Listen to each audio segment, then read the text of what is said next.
Hi, this is Paul Mallory from the Thrive Tribe. Welcome to today's video on the subject of mindfulness. I'm going to begin with a bit of a description of what mindfulness is and why I think it matters.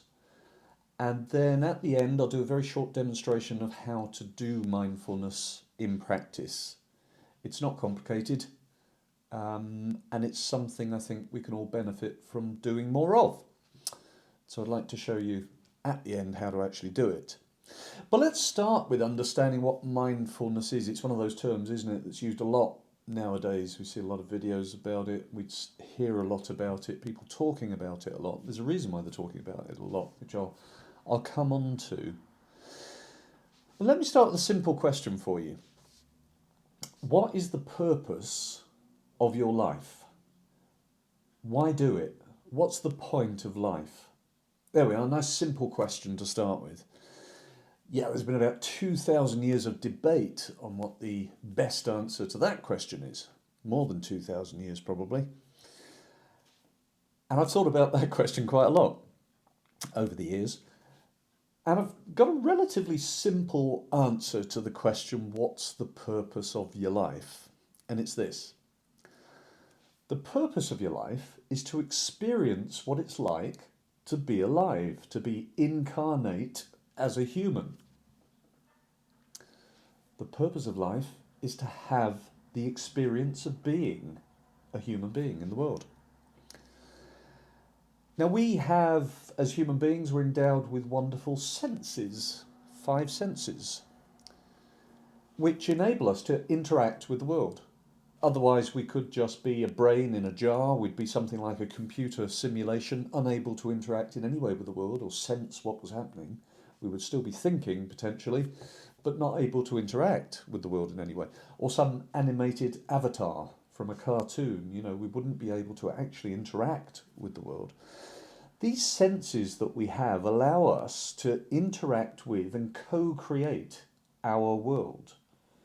For example, I love the old Buddhist koan, which talks about, is there any, or the philosophical question anyway, which talks about, if there's a noise, does it actually exist without an ear to hear it?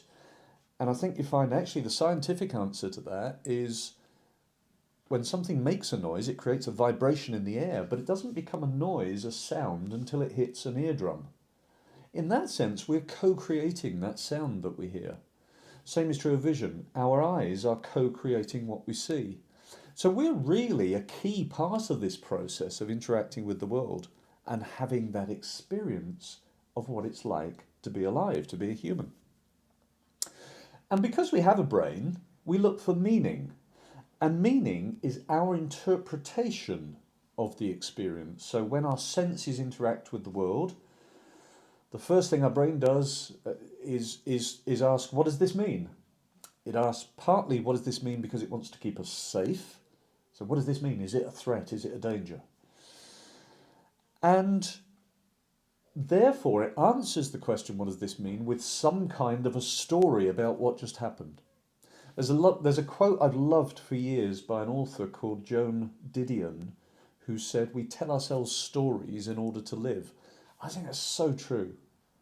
Our whole ego, our whole idea of who we are as an individual is a story of who we are, where we've been, what we've done, where we came from, what our name is, our job title, our family circumstances, who my father was, what he did, what he said to me. It's all a story about who we are, isn't it?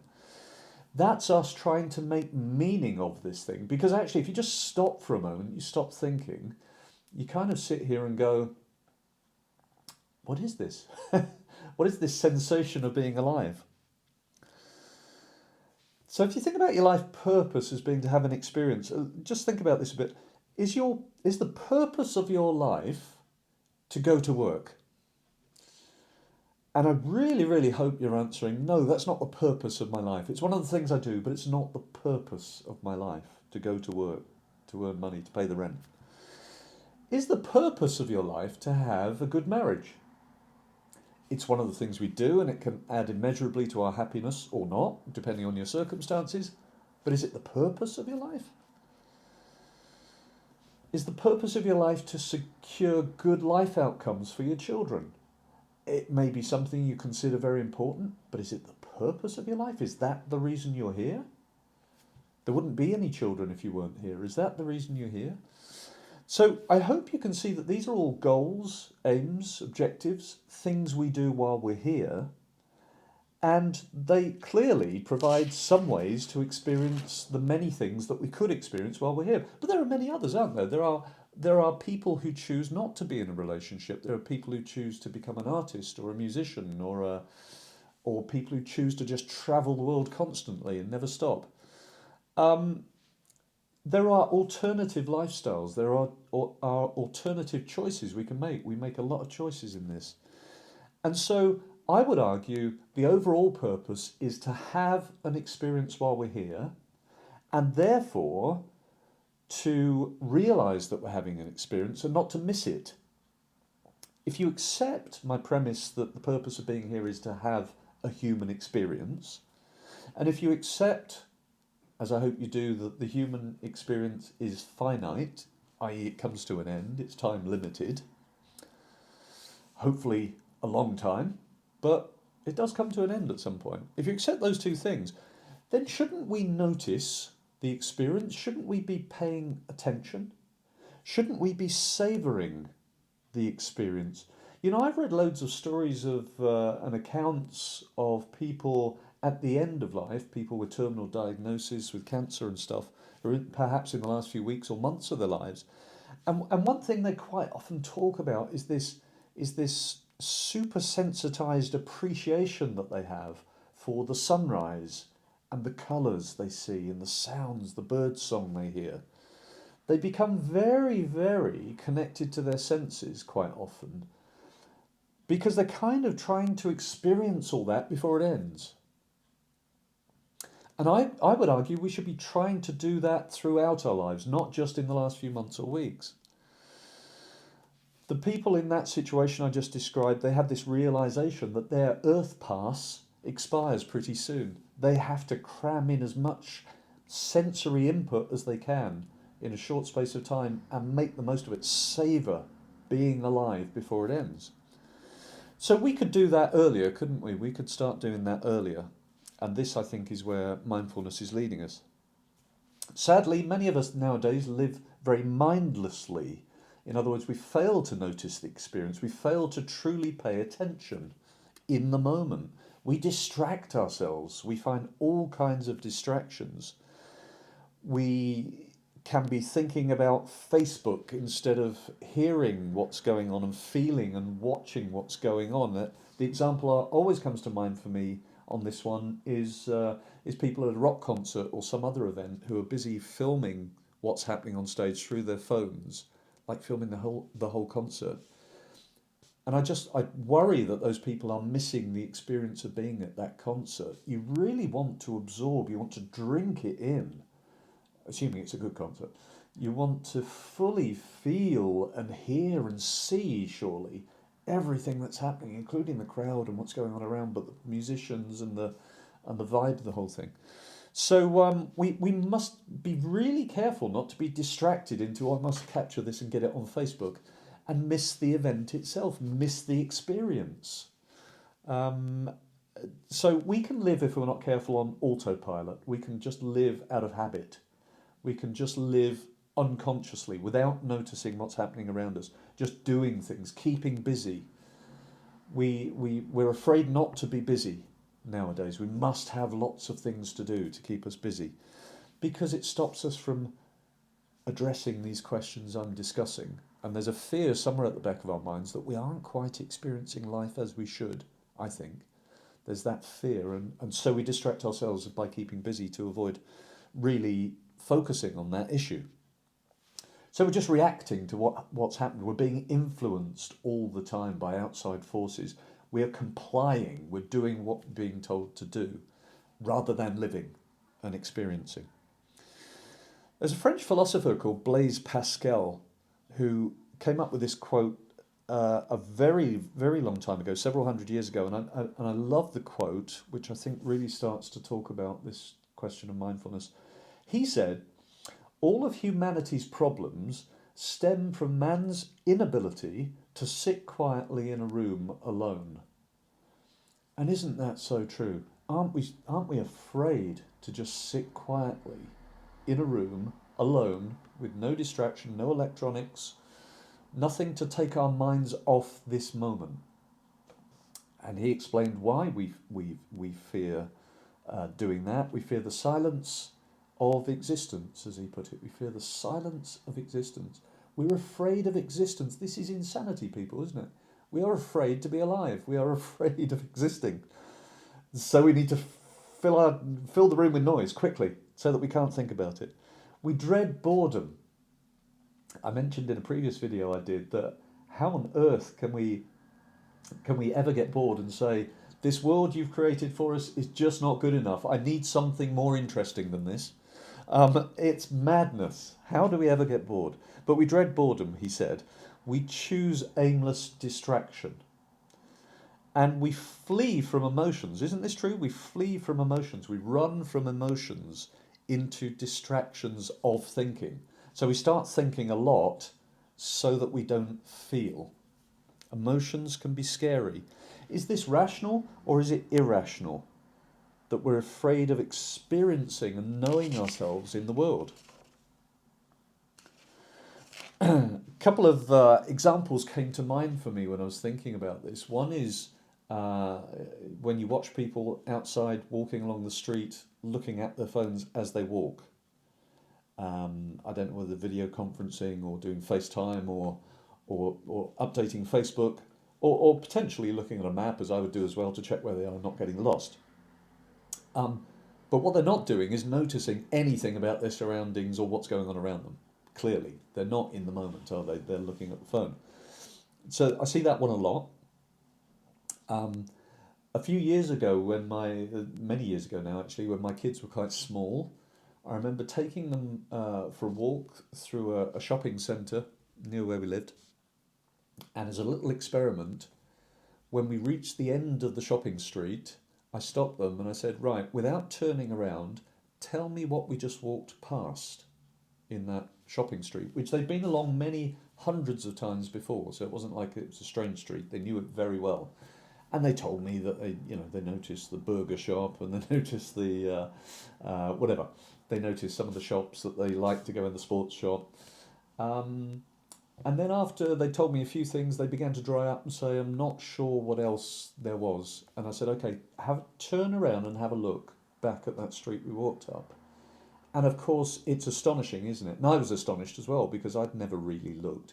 When you really pay attention, there was a historical sign and a little statue on top of one of the buildings. One of the things we don't do is we don't look up, do we? We tend to walk with our heads down, so we're missing things above a certain height. There were all kinds of shops we'd never noticed before, actually, because we just walked past them. Or it was a small, narrow doorway that we'd never seen before. Or there was a fountain with some flowers around it that we'd never noticed before. All that we did, actually, was we stopped. We became mindful, is what we did. I didn't think of it that way at the time, but that's what we did. We became mindful and we said, what's actually here? Rather than thinking. What we're usually doing is we're in our heads thinking thoughts about tomorrow or yesterday. It's usually not about now, it's usually about the future or the past. We're thinking all these thoughts so we don't see. We don't notice what's going on. I'm one of those people who is very uncool when I go to New York, which I love. I'm one of those people who's very uncool as a tourist because I walk around like this all the time in Manhattan, looking at the buildings. They are unbelievable. The skyscrapers, the Empire State Building and the other very tall buildings and beautiful architecture, modern architecture. So I'm one of those people. If you want to look cool in New York, you're supposed to look down and not notice the buildings because it's not very cool to acknowledge them. But why wouldn't you want to drink in those sights? So I don't care about being cool. I don't want to miss a moment of those fantastic, architectural masterpieces. So that's a kind of mindfulness again, drinking in, taking it all in. I quite often, especially when I'm travelling, I quite often stop and try to just listen and smell and look and just take it all in so I don't miss it. So, what is mindfulness? We're coming down to it. What is mindfulness? It's paying attention to the present moment. As I said, not being in the future, not being in the past, but being right here, right now. It's seeing the present moment clearly. It's knowing directly what's going on inside us and outside of us, moment by moment, rather than being lost in the story of what's going on. So drop the story, what's actually happening. Now, I said inside as well as outside. The little demonstration at the end will practice just understanding what's going on inside a little bit, because there's how we are being in the world, and then there's the surrounding, the environment. Why does mindfulness matter? Why am I bothering to do this video? Mental health and well-being. There are benefits to doing this. It makes you feel good, but it also makes you healthier. It makes you fitter and more able, both mentally and physically. There's plenty of research evidence for that now. And as an example, I'm in the UK. Mindfulness is recommended as a practice by the National Institute for Health and Care Excellence, NICE, as it's called, in the UK, as a way to prevent depression. If you're mindful, you're less susceptible to depression. And in my opinion, if you're mindful, you're calm, you're focused, you're clear, you're peaceful, and you're happy. That's what happiness is to me, having a nice, peaceful feeling with no agitation, no distraction. The alternative to that, to having mindfulness, and we can't be mindful every moment of every day, but we can increase the percentage of time when we're mindful, I believe. And I think that's a good thing to do, to work on. The alternative to being mindful is we're deep in thought, we're deep in our story, we shut out the world because we're distracted with what we're thinking. Have you ever seen a child stand in front of a TV watching a cartoon or some other program, and have you ever asked the child a question or tried to get the child's attention? They can be in trance, can't they? In a trance, totally absorbed by what they're seeing and hearing on the screen, to the point where they completely have excluded anything that's not the TV. So now we're all adults as well. We are all completely capable of being in that trance state. And when we're doing that, we're focusing on one thing, but it might be reality TV rather than experiencing the world around us. So we need to be careful where we put that attention and that focus.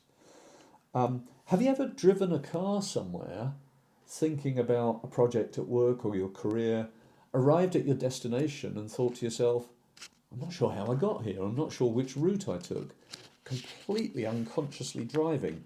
In a fairly safe way, because a lot of the skills we use are unconscious rather than needing to be consciously thought through. We absolutely, if we're good drivers and very experienced, we have unconscious competence, meaning we can do it without thinking about, oh, I must change gear, I must press the accelerator. It just happens. It's like muscle memory, we just have it. But it can be quite chastening to suddenly realise I'm not even sure which route I took when I was driving. So, we're all capable of being so absorbed in what we're thinking that we exclude everything else. We shut out everything else. And actually, it's just reminded me, when they do the advanced driver training, when you go on, you can take your driving test, or you can choose to go on and take the advanced test to become a really good driver. One of the things they focus on is getting you to notice things, to be a safer driver, noticing hazards better, noticing things at the side of the road that might suddenly jump out or might suddenly fall on you or whatever. Now, we're not noticing those things if our mind is on work, are we? So this could help keep us safe as well, being more mindful. So with mindfulness, especially in Western cultures, I would say, especially so, we have a speeding mind. Our mind is racing. It's thinking about the future. It's thinking about what's going to happen next. The future is hopes and fears, isn't it? Things we hope will happen, things we desire to happen, things we're afraid might happen. None of them are actually happening. It's us thinking about what might happen, while ignoring the experience of this moment now. And do you know what? Life is only this moment. Life isn't The future, there's no such thing. The future is an idea. Life is this moment right now. So if we're missing it, we're missing life. So techniques like meditation and things like that are used to slow the mind down. That's one of the things it does for us. That speeding, racing mind of all those thoughts pounding away in our heads, slowing them down, calming them down, focusing, paying attention to one thing, calming the mind, and for sure reducing anxiety, where our mind's racing with a lot of fearful thoughts. It supports a mindset that is attentive to the present, because then we notice more. We notice more of the experience. We notice the flowers, the colours, the sounds, the smells, the textures, the flavours. For example, mindful eating, to give one example, when we're eating something, we try to just eat and not do anything else. We're all guilty of this. I eat and do the crossword or try to read something while I'm eating. So I feel like I'm wasting time when I don't. But when you actually just eat and experience eating, the food can taste pretty good. Again, we're missing a simple experience, but one that we're going to regret missing later if we are distracting and diverting ourselves from what we're doing. So I think intuitively we probably all know that when we just focus on one thing, it turns out better quality, doesn't it? If we just focus on playing a musical instrument and not think about anything else, we play better. When we just focus on sprinting, we run faster. When we just focus on driving, we drive better. And the opposite of that is what I would call a sort of butterfly brain, where we're skimming across many different subjects. We may be multitasking. We're flitting from here to there. And we're not really doing anything very well or in depth. When we do it in a very focused way and we just do one thing, we get into that state that's been called a state of flow, where we're completely absorbed in what we're doing. Buddhism practices, such as meditation, and also yoga, are partly, if not mainly, about achieving a serene state of mind. So serenity, calm, peacefulness, all of these words. And people, chase happiness through desire. They chase happiness. They're pursuing happiness through desire because they're trying to achieve something. They want to feel better. They would like to feel pleasure rather than pain. So it's the pursuit of pleasure and the avoidance of pain. But life is very paradoxical. And it's paradoxical in a couple of ways. The first way is, if I eat a chocolate chip cookie, which I very much like, or if I was to drink some wine, I would experience pleasure. That's pleasurable. But those things very quickly become normal and routine the more we do of it. There's an effect called habituation, where actually we just get used to it. It just becomes normal. So before you know it, you're having to cram a lot of chocolate chip cookies down before it has any impact at all. That's not happiness. That's the pursuit of pleasure. It's not happiness. Happiness is deeper and more stable than that. Nor is spending money. Spending money is not happiness. There's a chemical boost. I experience it myself. There's a chemical boost from spending money, but that's not happiness. And it wears off very, very quickly. Come to that, nor is saving money, nor is owning a lot of money or a lot of things. None of these things are happiness. These are the pursuit of pleasure, and they're very temporal. They're very short-lasting. The second paradox is that the joy of life actually is often found, in my experience, by experiencing and meeting the challenge of discomfort. The experience of life, the joy of the experience of life comes from dealing with a challenge and mastering it, or overcoming something, or achieving something worthwhile. So, for example, having a difficult conversation with a relative and resolving an issue that you've had between you requires us to employ a bit of courage, maybe, and a bit of effort, for sure, and to undergo an amount of discomfort, emotional discomfort, but the rewards are huge. We all know this. We've all had moments where we've dealt with something very difficult and afterwards felt a huge sense of relief and peace and joy that we've solved that problem. So avoiding pain can be avoiding the things that we need to put right to get to pleasure and not to pleasure, to happiness and to peace. So difficult conversations. Taking exercise, there is an element of discomfort in running outside when it's -2 and a bit icy. There's an element of discomfort. We have to overcome that to get to the joy that comes from exercising, feeling so good at having a body that works, and the after effects of feeling calm, peaceful, and nicely tired. Or foregoing a donut. Yeah, it's a choice. There is some discomfort in saying no to a donut. And there is an immense amount of pleasure at saying, wow, look what I've achieved. I'm really happy that I did that. Pascal talked about us running away from ourselves. Here's the insanity of the way we live, particularly in Western cultures, running away from ourselves. And I think, in that sense, we're running away from happiness. Because happiness lies in the ability to be serene, to be tranquil, to be peaceful, to be happy with ourselves, in ourselves, without the need for Facebook, Google, Netflix, alcohol, nicotine, sugar, you name it. Now, you could argue that those things I just mentioned, and I just grabbed those as examples, there are many others I could have listed. You could argue that experiencing those things is part of having the experience of life, isn't it? And yes, it is. I absolutely agree. I have nothing against Netflix. I use it myself. But there's a difference, between savouring the taste of something sweet and pumping your body full of processed sugar. There's a difference between those two things. There's a difference between sampling, savouring, and abusing, becoming addicted to.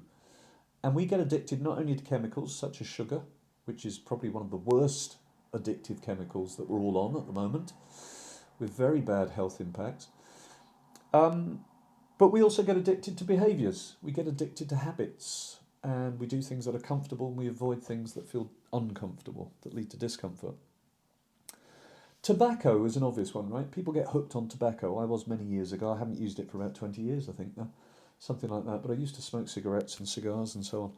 And I was fascinated recently when doing some reading about Native Americans and a lot of the alternative ways of thinking that I really admire in those historical cultures, that they were users of tobacco, which struck me as a little bit incongruous with my notion of them as being fairly naturally connected earth people, that they were using tobacco. But of course they used it in a completely different way. They used it as a sacrament, as a sacred symbolic ceremony, the pipe of peace and so on. They didn't pack it into packs of 20 and spend millions of pounds advertising it so that millions of people would start doing it and become habitually hooked on it. They didn't do that. They used it in a very different way. So, yes, life is about experiencing many different things, but we have to be conscious that we are creatures of habit and can become habitual users of things like distractions. Habitual users of Facebook. Do people not become hooked on Facebook? Do they not? I think it's an addiction. So addictions are not just chemical. Actually, it kind of is chemical because the people at Facebook are very clever. Every time you get a little like or a click, you get a chemical boost. So in fact, it is chemical, in part. So we have to be so careful about how we use these things. I'm not suggesting that any of these things are evil and you shouldn't use them. What I am suggesting is have a look at how you're using these things and whether they're preventing you from being mindful. Moderation in all things is not a bad rule to adopt. So I hope by now you can see that there are plenty of benefits to being more mindful. Health, well-being, feeling calm, feeling peaceful, feeling good, being happy. So let's get on to some practicalities. How do we do it? Where do we do it? Do you need to be trained? How often do we do it? All these things. Where do we do mindfulness? I would argue anywhere. I used to do it a lot when I was travelling more into London. I used to do it a lot on the train, particularly crowded, busy, noisy trains, because I found that was a great moment to just exercise myself and see whether I could become mindful in that situation. So, you don't need to be in a Buddhist monastery on top of a mountain. You can do this anywhere, potentially. Maybe the easiest place to start is in a nice, quiet, peaceful place. But don't allow your environment to stop you doing it. You can potentially do it anywhere. How often should we do it? As often as you can. The more mindful you become, the more you will experience joy in life, quite frankly. So daily, if you're able to. I now find myself doing it several times a day. I don't have set times. I notice myself when I get lost in thought sometimes. And when I do that, I cause myself to become mindful for a few minutes. So for an example, a few days ago I was out running in our local park, which is very beautiful, running around the lake, and I went around 3 or 4 times, and I stopped after 4 times round to just take a breath, and it suddenly occurred to me that I'd run 4 times around the lake, which took about, I don't know, 45 minutes or so, and it suddenly occurred to me that I was thinking the whole time I was doing that, and I had no idea what I was thinking about. So I spent 45 minutes thinking, and I don't know what it was about. And as soon as I realised I'd done that, I said, okay, I'm going to stop now and I'm just going to get into this moment. And I just focused on using my sensations in the park, looking at the trees, taking in the beauty of this place, rather than thinking about my shopping or did I need to buy some salad for lunch, or was I going to go running tomorrow, and was my left foot a bit wet? I have no idea what I was thinking. That's the scary part about it. And we do this every day, day after day. So you can do it at any moment. Do it as often as you can, whenever it occurs to you, really. Have 2 minutes of mindfulness. Why not?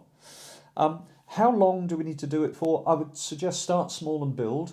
So try and do it for maybe 3 to 5 minutes to begin with. Then maybe 10 minutes, then maybe 15 minutes. But it really doesn't matter. It's catching yourself lost in thought and correcting that by coming back into the moment. That's the key. So as often as you can, do that. What training do you need? You really don't need any training at all. We could create a vast science and or religion out of this. But what I propose to you is that anybody can become more mindful right now. We're going to have a go in a minute just to show you how simple it is. So, and there are plenty of videos on YouTube if you want a bit of guidance on mindfulness or someone to talk you through it. There are loads of choices. Just pick someone you like and go with that. How do we do it? Let's have a go right now, shall we? Ready? Shall we have a go at mindfulness? It's very, very simple. Don't be afraid. There's nothing to be afraid of. Sit comfortably, first of all. You can do it standing. I used to do it on trains when I was standing up and there were no seats. I suggest you sit comfortably. Adjust yourself in your seat. Get comfortable. If you're holding all your muscles with tension, try to let them go. Until we think about it, we quite often do. I do it up here a lot. I hold tension in my shoulders and my neck until I suddenly do yoga or remember to relax. So just take a breath and let your muscles relax. And when you're comfortable, just take a breath in and out and just feel the breath. Feel the sensation of the breath. We do this all day, every day, without experiencing breathing. Mad, isn't it? Just take a moment to experience breathing. In and out. It's a very, very nice feeling. Next, just scan your body. Starting on the top of your head, just feel the top of your head. How does it feel? Is there any sensation? Then feel your ears. Can you feel anything in your ears? Are they cold? Are they warm? Are they uncomfortable in any way? Your nose, your face, your eyes. Are you holding any tension in your forehead? If so, just breathe it out, relax it. Any tension in your face? If so, let it go. I have very cold hands, I've just noticed. Are your hands cold? My face is warm and my hands are cold. I didn't realise until I did that. What temperature are your fingers? Hot or cold? Wiggle your fingers a little bit and relax them. Shoulders and neck, as I was saying, just breathe any tension out.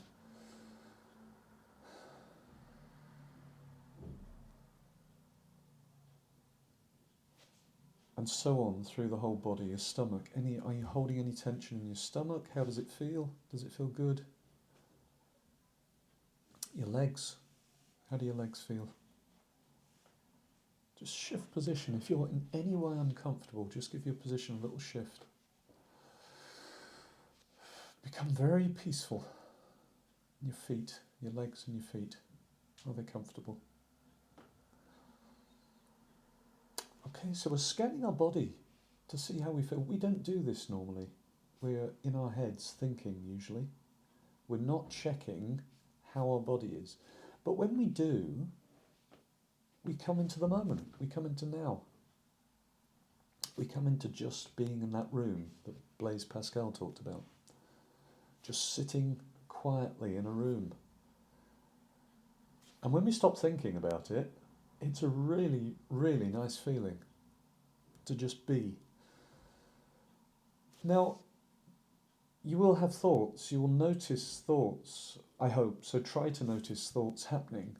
Don't try to stop them. I mean, if you can, that's great, but usually we can't stop thoughts arising. Ideas pop into our head.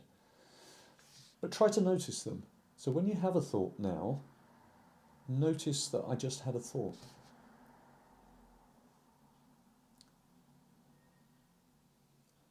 There's a car outside just made a noise. I had a thought. There's a car making a noise. Now, it's okay to observe, isn't it? It's okay to observe. But the thing to do is try to avoid judging. Sometimes I think to myself, there's a car outside just made a noise. Why do people have to be so noisy? I'm applying judgment now to the noise. I'm getting angry with the noise, which is kind of futile. It's kind of pointless. So notice without judging. There goes a bus. I live on a road. There's a bus just going by. I can hear it. That's fine, just observe. That thought, there's a bus going by, popped into my head and I noticed it was there. So this is being mindful. This is what it is, okay? It's not stopping all thinking. If you meditate and you get very good at it, you may be able to arrest thinking for a while. But more importantly, observe thinking, notice thinking. Thinking is not you. Thinking is not who you are. It's just something happening in your brain. And many times it's useful. But while we're doing mindfulness, we're just watching it, we're not using it. We don't want to act on it. And we're trying to be right here, right now. So if you're thinking about what you need to do next, stop. Don't do it. If you're thinking about what you should have done yesterday or you did do yesterday, stop. That's no help. For the duration of the mindfulness session, just be here. For 3 minutes or 5 minutes or 15 minutes, whatever you prefer. And if you start to struggle, use breathing. Breathe in, breathe out, and feel the breath. Notice the breath. Focus on the breath. That's a very good way of becoming very present and right here.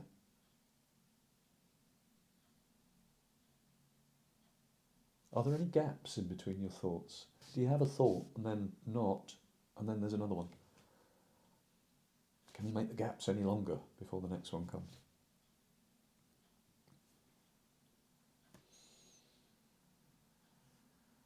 And that's basically it. I don't have very long on this video to do this with you. I wish we had longer.